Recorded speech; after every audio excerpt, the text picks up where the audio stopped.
From UK says, Al-Maliki followers, when you go to Morocco, Algiers, maybe some places in Nigeria or whatever, what they call sadl. They don't put their right hand over the left on the chest. They leave their hands to their sides. So what's the point of that? Some scholars say that the followers of Imam Malik started doing this when he started praying like that. Why would Imam Malik, Imam Dar al-Hijrah, pray like that when he knows that the sunnah of the Prophet, as in the hadith of Wa'il ibn Hujr, may Allah be pleased with him, was to put the right over the left on the chest, and this is the sunnah of all prophets. Why would Imam Malik do this? The reason was that at some time or period of history, there was a disagreement between the Muslim ruler and Imam Malik, which happens throughout history with all scholars. This happened with Imam Ahmad, this happened with Imam Abu Hanifa, this happened with Imam bin Taymiyyah, who died in prison. All great scholars are tested.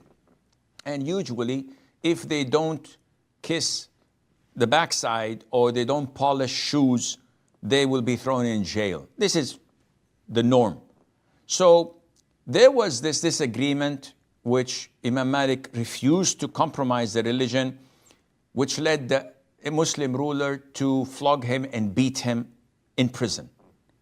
That led an injury to his arm, which prevented him from being able to lift it, so he used to pray with his arms to his side.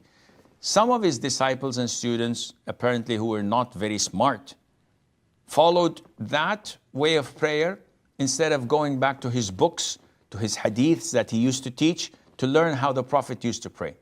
And they mimicked that and made it part of their religion or part of their school of thought, which is totally bogus, which is totally not true. And Ali, my friend, as a Muslim, we have to go back to the references, Quran and Sunnah, not to what Tom, Dick, and Harry did, with all due respect to them, but Allah ordered us to follow the Quran and the Sunnah. And people differ. People have their different preferences and understanding to things. So we are not to get closer to Allah by their understanding, rather by the Quran and the Sunnah, with the understanding of the three favorite generations, the companions, Tabi'een and Tabi'it Tabi'een.